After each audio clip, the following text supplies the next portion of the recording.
Assalamualaikum warahmatullahi wabarakatuh. Sahabat-sahabat semuanya, pada kesempatan ini saya akan berbagi terkait dengan bagaimana cara mudah menghatamkan tilawah Al-Quran 30 juz.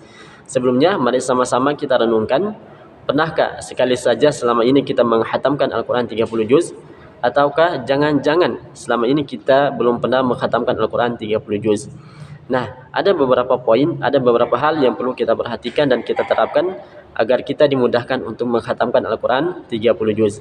Yang pertama adalah kita luruskan niat kita semata-mata karena mencari cinta dan ridhonya Allah Subhanahu wa taala. Kenapa harus niat? Karena niat ini adalah fondasi dalam beramal.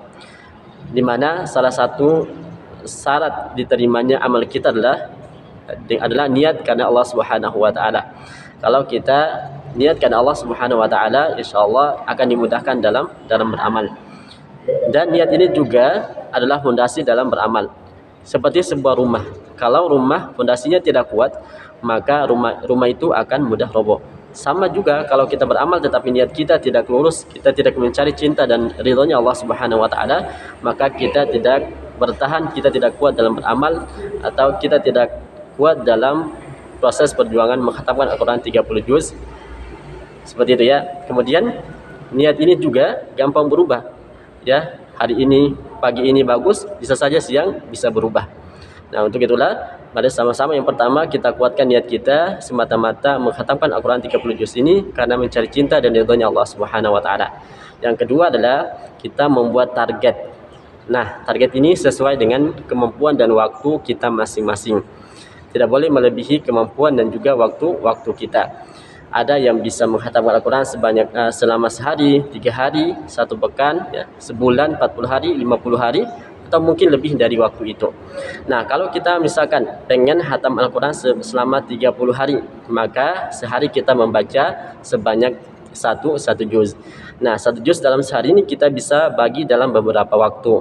Misalkan sehari itu kita 5 kali solat, maka sebelum dan sesudah solat kita bisa merutinkan masing-masing satu lembar. InsyaAllah 5 kali solat kita sudah membaca satu juz. Atau kita bisa kondisikan ketika kita dalam perjalanan, misalkan kita bisa rutin untuk bisa mengkondisikan untuk membaca Al-Quran. Yang kedua adalah kita meluangkan waktu. Yang ketiga adalah kita meluangkan waktu. Nah, kalau kita sudah niat, kita sudah membuat target, selanjutnya adalah kita meluangkan waktu. Ya. Nah, kalau kita tidak meluangkan waktu, maka kita akan sulit untuk mencapai target kita hatam Al-Quran selama 30 hari. Nah, jangan kita menunggu waktu luang, tetapi kita meluangkan waktu sesuai dengan target yang sudah kita buat.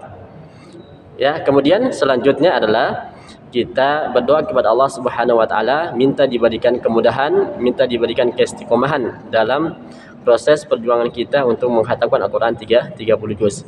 Kalau kita bisa menghatamkan Al-Quran misalkan selama 1 bulan saja, berarti setahun kita bisa menghatamkan Al-Quran 30 juz sebanyak 12 kali. Ini sebuah prestasi yang sangat luar biasa. Kalau kita dapat prestasi di luar sana gitu ya, itu kita sangat senang, sangat bangga. Bagaimana ya dengan prestasi kita bisa menghatamkan Al-Quran selama sebulan saja. Ini sungguh luar biasa ya. Berarti setahun kita sudah bisa menghatamkan Al-Quran sebanyak 12 kali. Bagaimana kalau setiap bulan kita menghatamkan Al-Quran, maka luar biasa ya. Di sisa-sisa umur kita bisa luar biasa, bisa banyak menghatamkan Al-Quran. Ini sebuah amal yang sangat luar biasa, dan insyaallah sebuah amal yang sangat mudah untuk kita sama-sama kerjakan. Mudah-mudahan bisa diterapkan di tempat masing-masing sesuai dengan kondisi kita dan juga waktu kemampuan kita masing-masing. Barakallahu fikum, semoga bermanfaat. Assalamualaikum warahmatullahi wabarakatuh.